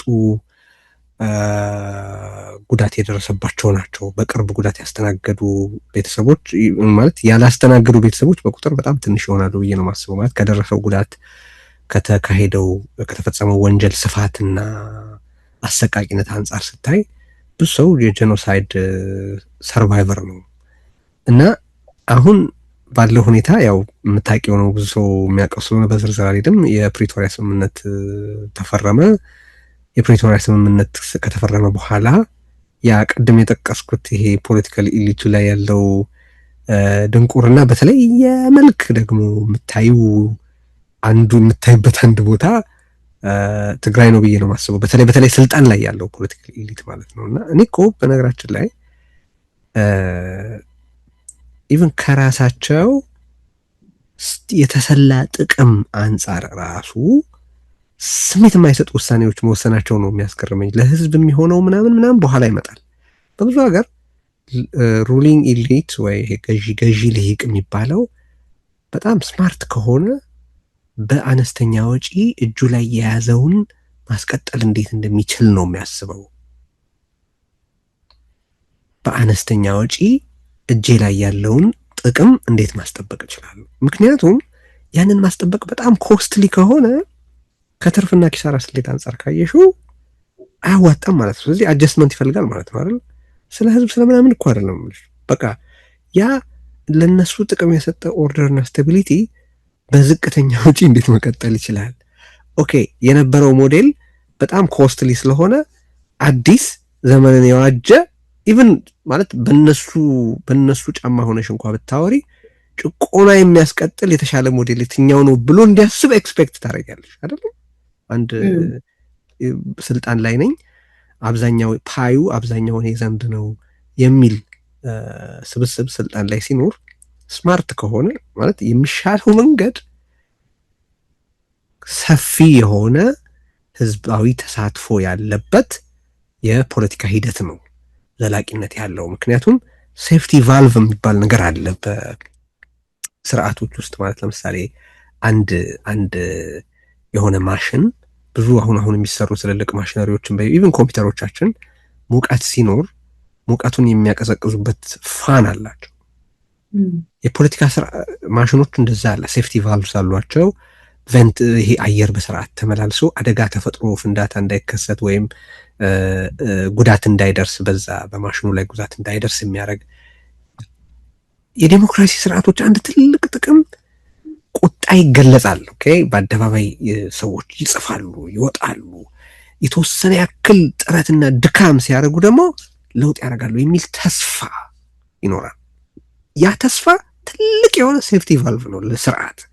እኔ እኮ በርትቼ ብሰራ ይሄን ሁኔታ ልለውጠው እችላለሁ የሚል ተስፋው ሊለያይ ይችላል መጠኑ። ያ ተስፋ መኖሩ ብዙ ነገር ያቀዛቅዛል፣ ብዙ የአመፅ መንገዶች ይዘጋል። እና አሁን ትግራይ ከዛ በኋላ ስልጣኑን ካላስቀጠልኩ ያለው አሁን ወደ አዲስ አበባ ወደ አስመራ የኮበለለው ቡድን ኮስትሊ ባልሆነ መንገድ እንዴት ነው እጄ ላይ ያለውን ነገር ማስቀጠል የምችለው ብሎ ከገዛ ራሱ የጥቅም ስሌት አንጻር እንኳን ስሜት የሚሰጥ ውሳኔ ላይ መድረስ አልቻለም። እና የትግራይ በእኔ አስተያየት ስቲል ትግራይ ውስጥ ፎርሚደብል የሆነ የውትድርና አቅም አለ፣ ግን ፖለቲካው ከትግራይ ተነቅሏል ባይ ነኝ። ፖለቲካውን ነው ማወራሽ። ስቲል ማለት አብይ አህመድ በቀላሉ የሚደፍቀው አካባቢ ነው ብዬ አላምንም። እንደዛ አይደለም ብዬ ነው ማስበው። እኔ አንደርስታንዲንግ ያለ ፖለቲካውን ካየሽው ግን ፖለቲካው ከፊሉ ወደ አስመራ ከፊሉ ወደ መቀለ ተነቅሎ ተወስዷል። አሁን ትግራይ ላይ የትግራይ ህዝብ እሱ ኤሌቱን በመከፋፈል የራሱ ሚና አለው። ትግራይ ፖለቲካ እንዳልከው በተለያየ መልኩ መበታተኑ ኤሊቱን ከከፋፈለው ማህበረሰቡን አማራጭ የማሳጣት አቅም አለው። ወይም መቆሚያ ማሳጣት የለም። የማህበረሰቡ ስትሬንግዝ የማህበረሰቡ የምትገልጻቸው የሚያሳስበንም ስለ ማህበረሰቡ ስለሆነ ነው እንጂ የህወሓት አቅም እና ማጣት መበታተን አሳስቡን አይደለም አጀንዳ የምናደርገው። በየትኛው ሁኔታ ግን ማህበረሰቡን አማራጭና በውደቂያ እያሳጣ አጣብቂኝ ውስጥ አይከተውም ወይ? አሁን እሱ ነው አሁን ሶስተኛ ሌላ የተሻለ የጥቅም መረዳት ያለው ኃይል እንዲኖር ነው። አሁን እኔ ስለ ትብብር ስለምን ሲወራ የትግራይ ፖለቲካል ኢንተርናል ዳይናሚክስ ለመረዳት የቅርበት እይታ ያስፈልጋል። ለምሳሌ የትግራይ ውስጥ ያሉ ፓርቲዎች የትኛው ምን አቋም አለው፣ ምን አይነት ባህሪ ያለው፣ ምንድን ነው በዛ አካባቢ እየተካሄደ ያለውን ነገር የሚል የተሻለ መረዳት ለመያዝ የሚሞክር ሰው በጣም ትንሽ ነው። የሚገርምሽ ከ8-9 ዓመት በፊት ብዙ የመሀል ሀገር ፖለቲከኛ የትግራይን ህዝብ የሚከሰው ከህወሓት ጋር ተጣብቀሃል ኦር ህወሓትና የትግራይ ህዝብ አንድ ናቸው ብሎ ነበረ። አሁን ደግሞ ቀላል የማይባል ቁጥር ያለው የመሀል ሀገሩ ሰው በተቃውሞ ጎራ ያለው በተለይ ህወሓት ብቻ ነው ሊወክልህ የሚገባው እያለ ነው። ነው ወይ ትላንትና ሪቶሪክ የመጣው ዝም ብሎ አይደለም። መቼም ምን አልሽኝ? ለምንድን ነው እንደዚህ አይነት አመለካከት የመጣው? ዝም ብሎ ከመሬት ተነስቶ አይደለም። አንደኛው it's easy and lazy። ብዙ ሰው በቃ ህወሓት የሚባል አንድ የተደራጀው የሚል ኃይል አለ፣ በቃ ከሱ ጋር ብሰራ ከሌላው ጋር ዲል የማድረግ ኃላፊነት የለብኝም ብሎ ይላል። የትላንትናውም እኮ ህወሓትና የትግራይ ህዝብ አንድ ናቸው የሚለውም እሳቤ እኮ again እሱም መጥላት በጣም ቀላሉ ማሰብ የማይጠይቀው ነገር ነው። መጀመል ማሰብ የማይጠይቀው ነገር ነው። ጥንቃቄ የማያስፈልገው ነገር ነው። ኦኬ ስለዚህ ለቀላል አእምሮዎች በጣም የቀለለው ነገር መጥላት ነው። አሁን ያኛውን ካሰብሽው ኦኬ ህዝብና ፓርቲን አንድ ላይ መጀመል ምን ያመጣል? ይህን ለመለየት ቀላል የማይባል ቁጥር ያለው በትግራይ ፖለቲካ ውስጥ የሚሳተፍ ሰው በህወሓት ክንፍ ስር የነበረ መሆኑ የማይካድ ሆኖ ግን ይሄንን አደባባይ ላይ ናሬት ማድረግ ምን ጉዳት ያመጣል? ነገስ ከዛ ምን ያስከትላል? የዚህ ውጤትስ ምን ሊሆን ይችላል ብሎ ማሰብ ቁጭ ብሎ ማሰላሰል ይጠይቃል። ፔንፉል ነው ማሰብ፣ በነገራችን ላይ ፔንፉል ነው። ኢንጆየብል የሚሆንበትን እንትን መፍጠር ያስፈልጋል እንጂ ስትጀምሪው ማሰብ ፔንፉል ነው ለብዙ ሰው። እና አሁንም ቀላሉ ነገር መንግስት ይዣለው የሚል አለ። ያንን ቡድን ዲል ካረግ ነው በቃ በዛ ተወከለ ማለት ነው የሚል ቀላል ስለሆነ የሚወሰድ አማራጭ አለ። እያልኩ ያሉት ምንድን ነው? አንደርስታንድ አደርጋለሁ አሁን ባሉ የተለያዩ የሀገር አቀፍ ጥምረቶች ውስጥ ከህወሓት ጋር ለመስራት መፈለግ ምክንያቱን በሚገባ አንደርስታንድ አደርጋለሁ። እያልኩ ያለሁት ከህወሓት ውጭ ከሌሎች የትግራይ ፖለቲካ ኃይሎች ጋር አንነጋገርም ማለት አውዳሚ ነው እንጂ ለምን ከህወሓት ጋር ተነጋገራችሁም አይደለም። በፍጹም አይሆን ትብብር እያለን የምንመርጠው ነገር አይኖርም። ግን ፖይንት እንደው እዚህ ጋር በደንብ ሁሌ ሀሳብ የምትሰጥበት ጉዳይ ስለሆነ በደንብ ክሊር ማድረግ እንድታልፍ ፈልጌ ነው። ትግራይ ላይ ያለው ፖለቲካ ወደ አዲስ አበባ አለ፣ መቀሌ ያለው አለ። አዲስ አበባ ያለው ኦልሬዲ ሌሎቹ ስለ ትብብር የሚያነሱት አካላት ሊታገሉት የሚተባበሩበት ምክንያት የሆናቸው አካል ጋር አብሮ የሚሰራ ነው። ስለዚህ ለትብብር የሚሆን አይደለም። ለጥበቃ ይሞታል እዛው ጋር ኦልሬዲ የሚታገሉት አካል ነው። እንደው ወደ ሌላ ሲመጣ እዚህ ጋር ህወሓት አለ። አንተ ደግሞ የምትለው አሁን ዛሬ አንተ ስለሆንክ ነው የምናወራው፣ ከአንተ ጋር ነው። ምናልባት አንተን ሀሳብ የሚጋሩም ሊኖሩ ይችላሉ። ያኛው አስተሳሰብ ደግሞ ሌላ አለ። ማየትና ማግኘት ስላልቻላችሁ ነው ወይ ፈልጉና አምጡ ነው የምትሏቸው? እነዚህ የትብብር ሀሳብ ያላቸው ሰዎች የት አለ ቢሉ ለምሳሌ በትግራይ ፖለቲካ ውስጥ ሀሳቦች አሉ፣ ዲስክራንትል የሆኑ ሀሳቦች አሉ። ማለት የተቃዋሚ ፓርቲዎች አሉ፣ አደረጃጀቶች አሉ፣ በውይይቶች ውስጥ የሚካሄዱ ነገሮች አሉ። ምሳሌ ነው የምነግርሽ። የሆኑ መድረኮች ሲዘጋጁ ትግራይ ሲባል ዳይቨርሲቲ ኦፍ ቶት በጉዳዮች ላይ መኖሩን በሚያሳይ መልኩ አይደለም ውክልናው የሚደረገው።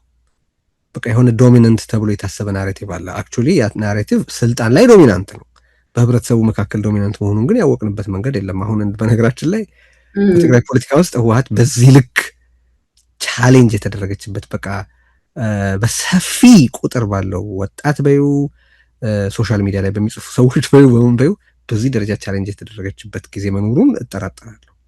ሌላ ፐርስፔክቲቭ አለ። ያ ሌላ ፐርስፔክቲቭ ምንድን ነው? በብዙ የትግራይ ኮዞች ጋር ላይ እኮ ከዛኛው ላይ ላይ ይችላል። ግን እኔ ዘላቂ ለሆነ የህዝብ ለህዝብ ግንኙነት ሲባል አሁን ለምሳሌ ምሳሌ ልንገርሽ፣ በጣም አሪፍ አድርጎ የሚያስረዳው ነገር በአማራ ክልል 2 አደረጃጀት ነበረ። የፋኖ አደረጃጀት እና ሌሎችም ሊኖሩ ይችሉ ይሆናል አላውቅም። እኔ የምለው ምንድን ነው ከነ እገሌ ወይ ከነ እገሌ ጋር መሆን አውዳሚ ነው። በተቻለ መጠን በሚነሱት ነገሮች ዙሪያ ካሉት ቢቻል አንድ ላይ ተማክሎ ህብረት ፈጥሮ ምን ብሎ ከመጣ ያኔ የነበረውን ነው ማለት ጥሩ። ያም ባይሆን ግን ሁሉንም ኢኳሊ ትሪት ማድረግ ይገባል። ግጭቱን ከዚህና ከዛ ሆኖ ሳይድ በማድረግ ከማባባስ ወይም የሆነ አይነት ስኪውድ የሆነ ፖለቲካል ኤንቫይሮንመንት ከመፍጠር ሁሉንም ግልጽ በሚታወቁ ጉዳዮች ላይ ኦፕን ቻናል ከፍቶ ማነጋገር፣ ማውራት፣ መገናኘት ምን ማለት ያስፈልጋል የሚል ነበር። በሆነ ህብረተሰብ ውስጥ የሚኖርን የአስተሳሰብ ልዩነት ለኮንቪኒየንስ ሲባል ለጊዜው ገሸሽ ማድረግ ችግር ያስከትላል። እኔ ዋናውን የምፈልገው እዚህ ውስጥ ምንድን ነው ህብረት። እኔ ይሄን አቀርባለሁ፣ አንተ ይሄን ታቀርባለህ፣ እነዚህ ላይ እንተባበር ተብሎ የሚሰራ ስለሆነ አክቹዋሊ እጅሽ ላይ ባለው አቅም የሚወሰን ነው። ዳያሎግና ነገሮችን ኮንሲደር ማድረግ ግን ያለውን በትግራይ ውስጥ ያለውን ፖለቲካል ሁኔታ በተገነዘበ መልኩ ቢሆን ይሻላል። ለምሳሌ የሆኑ ካውንስሎች ቢዋቀሩ፣ የሆኑ አደረጃጀቶች ቢፈጠሩ፣ ኦኬ የህወሓት ሰዎች የሚልኳቸውን ሰዎች ብቻ አስገብቶ ትግራይ ተወከለች ማለት ችግር አለው። ያ ህወሓትን እንደሚያስከፋው አውቃለሁ እኔ። ለምሳሌ ግን ህወሓት ይከፋዋልና ተብሎ ግን በትግራይ ውስጥ ያለው የፖለቲካ የተለያየ አስተሳሰብ እንደሌለ መቆጠር የለበትም። ሰምሃው ሰም ዌይ ሪኮግናይዝ መደረግ አለበት። ፓርት ኦፍ ዳያሎግ መሆን አለበት፣ ፓርት ኦፍ ዲስኮርስ መሆን አለበት የሚል ነው። ግን ዋናው ነጥብ መሰለሽ እዚህ ውስጥ አሁን ጄኖሳይድ በየአካባቢው እየዞረ እያካሄደ ያለ ኃይል አለ። ያ ኃይል በአንድም በሌላ መንገድ ዞር መደረግ አለበት። ያ እንዲሆን ቅድም እንዳልሽው የትኛውንም አቅም መጠቀም ይገባናል። አቅሙን ስንጠቀም ትላንትና የሰራነውን ስህተት እንዳንሰራ ደግሞ የሆኑ ሩሞች ያስፈልጉናል። ለነገ ኢንጌጅመንት የተለያዩ አይነት ኃይላትን እያወራን ግንኙነት እየፈጠርን ኮንቨርሴሽን ኦፍ ናሬቲቭስ እያደረግን የተፈጠረው ጥምረት ከውትድርና እና ከመሰል ነገሮች ጥምረት የሚሻገር እንዲሆን ለማድረግ ስለሚረዳ ነው።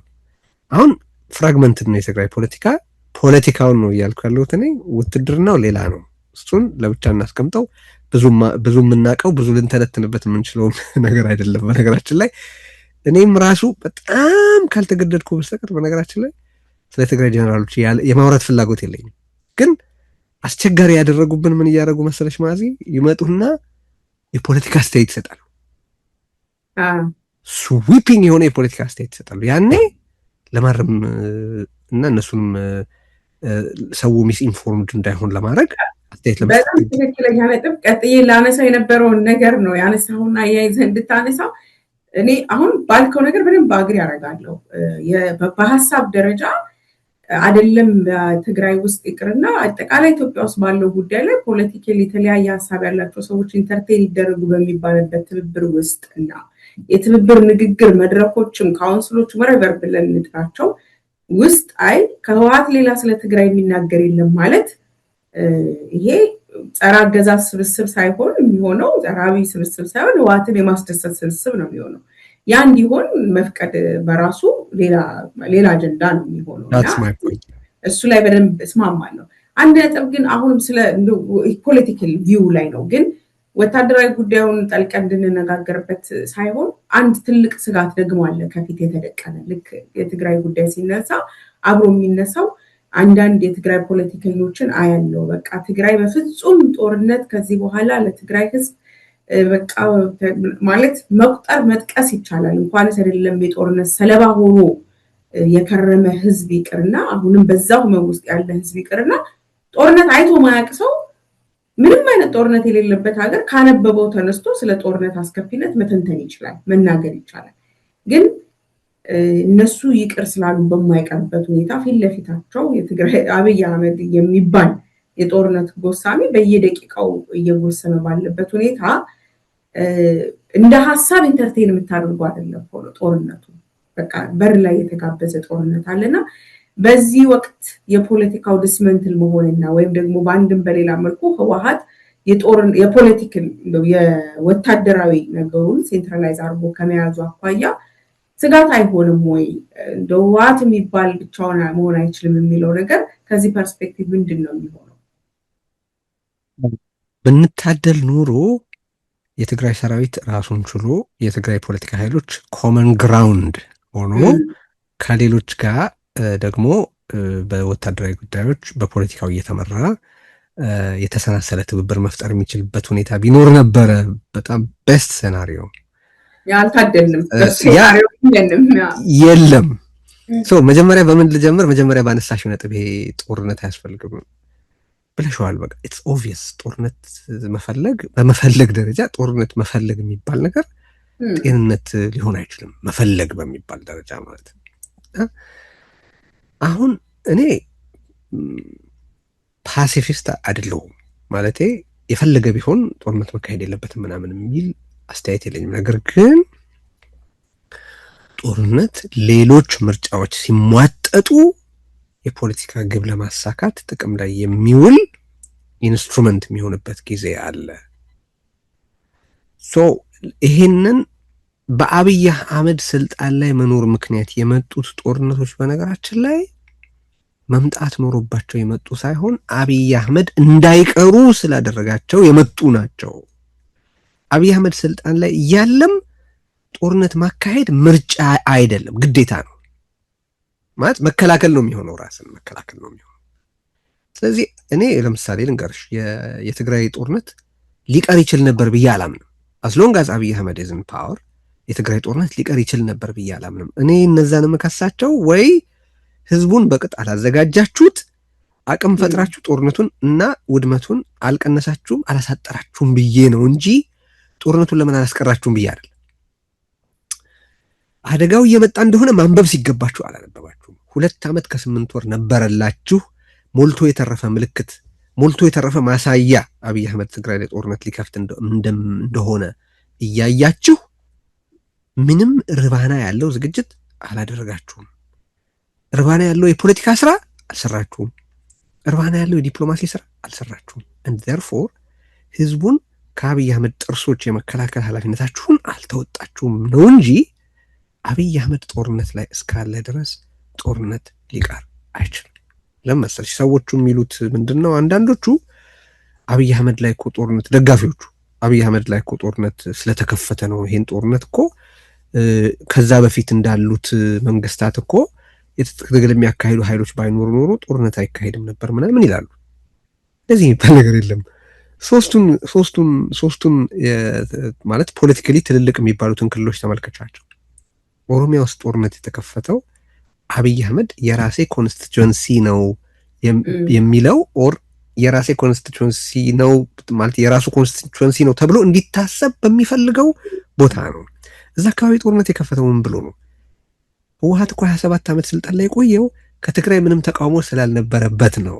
therefore ኦሮሚያም እኛ ብቻ ነን መሆን ያለብን ማንም ሊቃወመን አይገባም ብሎ ነው። አንድ የጦርነት ምክንያት አድርገሽ ያዩ ይሄንን ማለት እዛ ጋር ሞኖፖሊ ኦፍ ኤቭሪቲንግ ነው እየጠየቀ ያለው። ትግራይ ላይ ሲመጣስ እኔ የማልቆጣጠረው ግዛት መኖር የለበትም የዲፋያንስ ምልክት ነው ትግራይ። ፕላስ በቃ ከየት እንዳመጣው በማይታወቅ ሪዘንትመንት ይሄ ኢሊት ከፖለቲካ ካርታ መፋቅ አለበት፣ ይሄ ህዝብ ከኤግዚስተንስ መፋቅ አለበት ብሎ ስለወሰነ ነው። የትግራይ ህዝብ በአብይ አህመድ ጦርነት እንዳይከፈትበት ማድረግ የነበረበት አንድ ነገር ነው። እሱም ኤግዚስት አለማድረግ ነው። ኤግዚስት አለማድረግ ምርጫው አይደለም። አማራ ክልል ውሰጂው ነገሩን አሚን ቀላል የማይባል ቁጥር ያለው የአማራ ኢሊት ለአብይ አህመድ ድጋፍ ሰጥቷል አይደል? በደንብ ነው።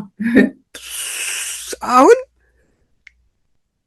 የአማራ ክልል አሁን በሚካሄደው ደረጃ እንዳይወድም አልተከላከለም ያ ድጋፍ። ቢካዝ ለአብይ አህመድ ተቃውሞም ድጋፍም ከጦርነት አያስቀርም። ለአብይ አህመድ መቃወምም ሰብሚሽንም ከመገደል አያድንም በአብይ አህመድ ዘንድ። አሁን በአብይ አህመድ የታሰሩትን ሰዎች ተመልከቻቸው። በግል የታሰሩትን ሰዎች እኮ ቀላል የማይባል ቁጥር ያላቸው ሰዎች እሱን በከፍተኛ መጠን የደገፉ ብቻ እኮ አይደሉም። እነ እገሌ ለምን አይታሰሩም? ለምን እነ እገሌን አስራችሁ ትቀልባላችሁ ይሉ የነበሩ ሰዎች ሳይቀሩ በአብይ አህመድ ታስረዋል። እነዛ ሰዎች ያንን ማድረጋቸው በጣም አሳፋሪ፣ በጣም ስህተት የሆነ ነገር ነው። ነገር ግን እያልኩ ያለሁት ምንድን ነው? መቃወምም መደገፍም ሬዚስት ማድረግም ሰብሚት ማድረግም ከአብይ አህመድ ጥቃት አይታደግም፣ አያስቀርም። በሶስቱ ክልሎች ያለው ሴናሪዮ በጣም የተለያየ ነው። እዛ ጋር በስልጣን ሞኖፖሊ ምክንያት፣ እዚህ ጋር በአማራና በትግራይ ክልል ደግሞ በተለየ ሁኔታ ጄኖሳይዳል ኢንተንት እያሳየ ነው። ኢች ኤንድ ኤቭሪ ኢንፍራስትራክቸር እያወደመ ፊዚካል የሆነውን ኢንፍራስትራክቸር ያጠፋል። የህብረተሰብን ኢንፍራስትራክቸር ደግሞ ያጠፋል። ሴቶችን በመድፈር የህብረተሰብን ኮንቲኒቲ አደጋ ላይ እንዲወድቅ በማድረግ እኮ ነው ጦርነቱን እያካሄደ ያለው። ሶ ተመልከች፣ የአማራና የትግራይ ኢሊት አብይ አህመድን በተመለከተ የተለያየ አስተያየት ነው የነበረው። የደረሰበት ዕጣ ግን አንድ አይነት ነው። የአማራ፣ የትግራይ፣ የኦሮሚያ፣ የኦሮሞ ኢሊት በአብይ አህመድ ዙሪያ የተለያየ አስተያየት ነበረው። የደረሰበት ግን ዕጣው አንድ አይነት ነው። ስለዚህ አብይ አህመድ በስልጣን ላይ እስካለ ድረስ ጦርነት ሊቀር ይችላል ተብሎ ሊታሰብ አይችልም። ሁለተኛ አሁን ትግራይን በተመለከተ ስለሆነ እያነሳን ያለ ነው።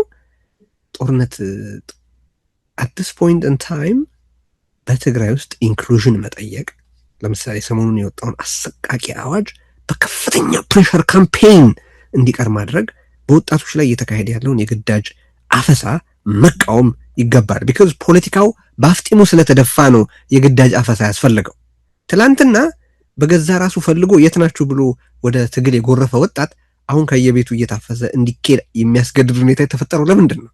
ፖለቲካሊ ህይወቴን እሰጥለታለሁ የሚለውን ኮዝ ሊሰጡት ስላልቻሉ ነው አይደል?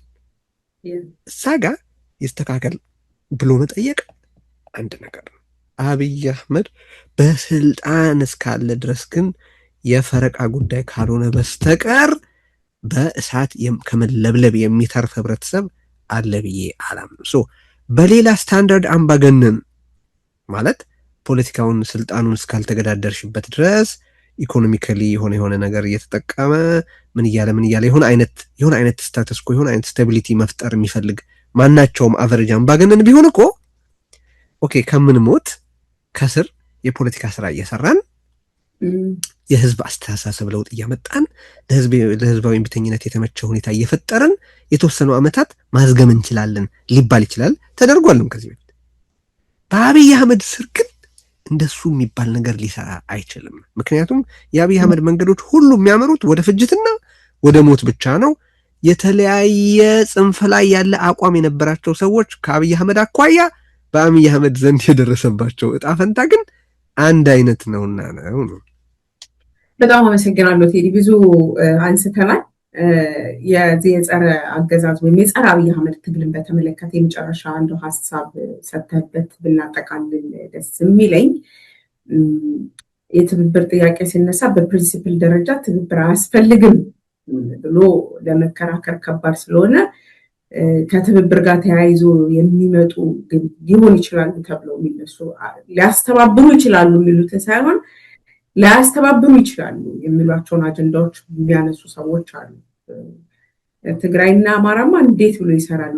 ወልቃይት እያለ ራያ እያለ ኦሮሞና አማራማ እንዴት ብሎ ኦሮሚያ ላይ ሲጨፈጨፍ የነበረውን አማራ ረሳችሁት እንዴ ብሎ ሊያለያዩ ይችላሉ፣ ወይም ነገ ሊነጋገሩባቸው ይችላሉ ተብሎ የሚነሱ ሀሳቦች ይነሳሉ። አደሴም ታይም ከትግራይ ፖለቲካ ትብብር ጋር ሲያዝ ደግሞ አሁን እንግዲህ ትብብሩ እየሰፋ መጥቷል። እንኳን ኤርትራ የሱዳንም አጀንዳ ወደ ጠረጴዛ መጥቷል። እንግዲህ ጽምዶ በለው ምን በለው የሚነሳው ነገር ላይ እነዚህ ሁሉ ነገሮች ይመጣሉና ለትብብር ፕሪኮንዲሽን ማስቀመጥ ያስፈልጋል ወይስ ይቻላልስ? ወይ ፕሪኮንዲሽን እያስቀመጡ ጸረ አገዛዝ ትግል ማድረግ ይቻላል ወይስ በሂደር የቤት ስራዎች ተቀምጠው ነው መቀጠል ያለባቸው የሚለው ላይ ሀሳብ ብንሰጥበት ደስ ይለኛል።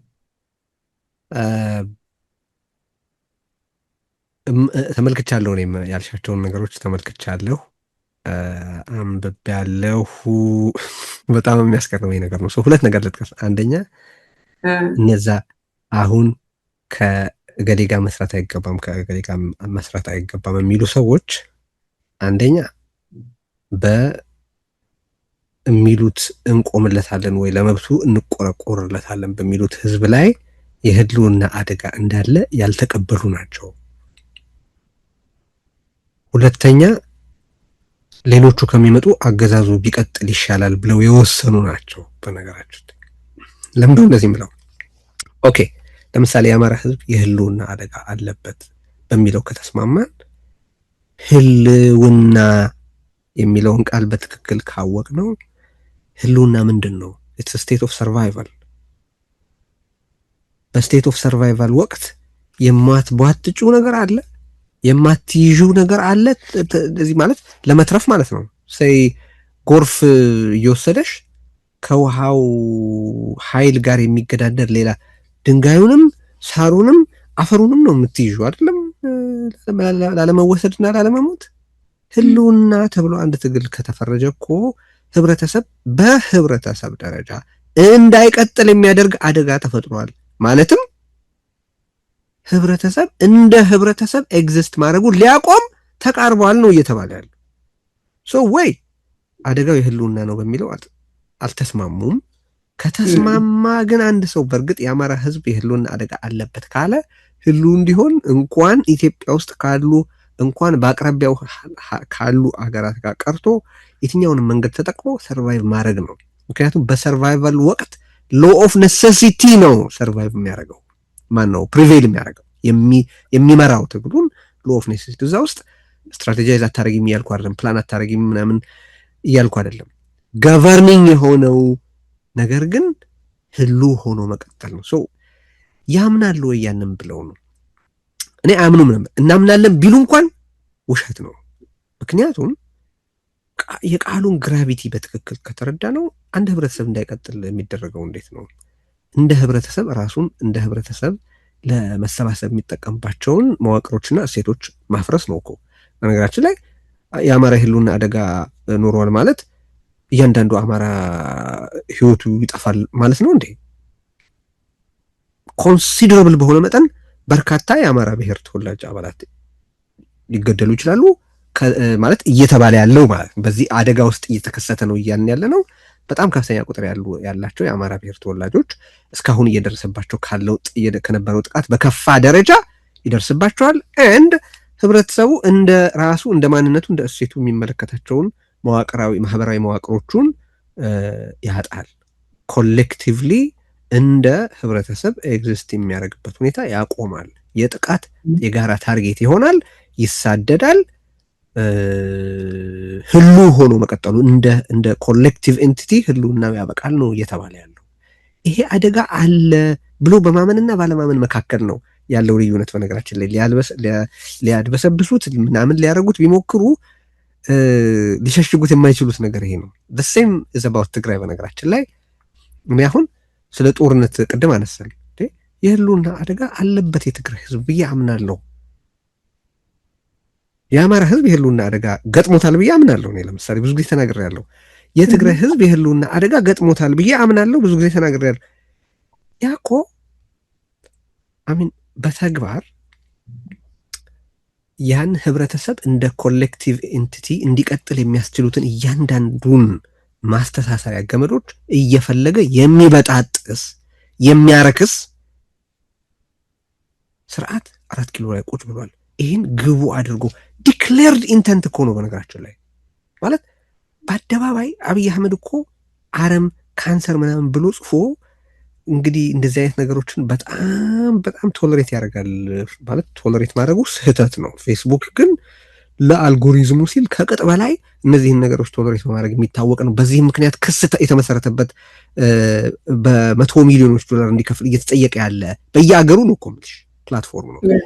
በዛ ፌስቡክ እንኳን ሊታገሰው ያቃተውን የዘር ፍጅት ቋንቋ ራሱ አብይ አህመድ ተጠቅሟል። በብዙ አጋጣሚ አንድን የፖለቲካ ህብረተሰብ ከትዝታ ከህልውና ከጽሁፍ ከትውስታ የመፋቅ ፍላጎትን በተመለከተ ተነግሯል። በአደባባይ በብልጽግና ባለስልጣናት በተደጋጋሚ እኮ ነው የምልሽ። ስለዚህ ዲክሌርድ ኢንተንት ነው። የህልውና ያለው አደጋ የህልውና አደጋ ነው ከተባለ ዘን ህሉ ለመሆን የሚያስፈልግ በሰርቫይቫል ፍልሚያ ውስጥ የሚያስፈልገው ሁሉ ነው የሚደረገው። ሰርቫይቭ ማድረግ በምትሞክሪበት ጊዜ ወይኔ ቤቴ ላይ እኮ የተሰቀለችው ጌጥ ተንጋዳለች ምናምን እያልሽ አታስቢም።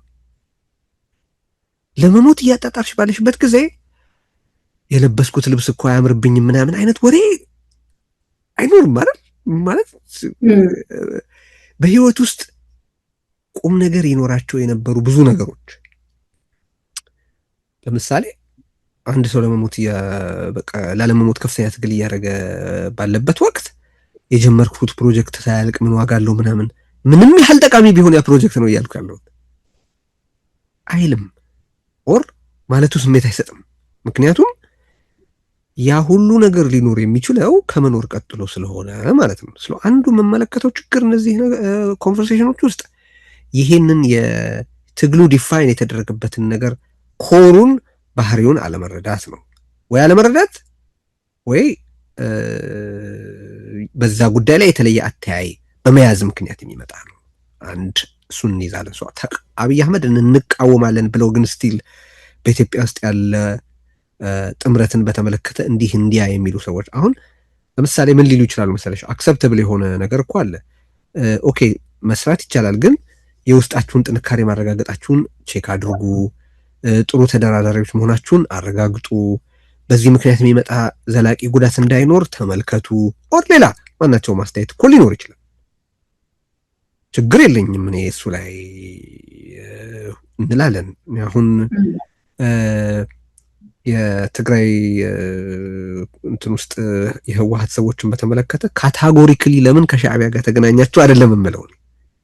የውስጣችሁን አቅም ካፈረሳችሁ በኋላ ባሪያ ሆናችሁ ነው እየተጣመዳችሁ ያላችሁት ነው እንጂ የውስጥ ፖለቲካ ጤንነት ፈጥረው ከሻዕቢያ ጋር የሆነ ያውም ከኢትዮጵያ ውጭ ያለ ኃይል ነው። ኢትዮጵያውያንማ ሙሉ መብት ነው ያላቸው በነገራችን ላይ በማናቸውም ደረጃ መተባበር ወይዘን ኢትዮጵያ ያሉ ኃይላት በጋራ አገራቸው ጉዳይ 4 ኪሎ ቁጭ ብሎ እየጨፈጨፋቸው ያለን አገዛዝ ማስወገድን በተመለከተ በማናቸውም ሌቭል የመነጋገር ግዴታ አለባቸው። መብት አይደለም፣ ግዴታ አለባቸው። የህብረተሰባቸውን ስቃይ ማሳጠር የሚፈልጉ ከሆነ ያንን የማድረግ ግዴታ ነው ያለባቸው።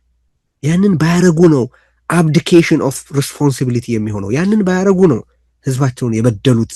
በነገራችን ላይ የሚበድሉት ያንን ባያረጉ የሆነ ከህልውና በመለስ ባለ ጥያቄ ምክንያት ከሆነ ኃይል ጋር ተሰርቶ የህዝብ ስቃይ ሊያጥር ሲችል የሆኑ ሰዎች ለአስተያያቸው ባላቸው ኮሚትመንት ወይም ለኢጓቸው ባላቸው ክብካቤ ምክንያት የህዝብ መከራን ከሚያሳጥር ተግባር የሚቆጠቡ ከሆነ ኃላፊነት የጎደላቸው ነው የሚሆኑት።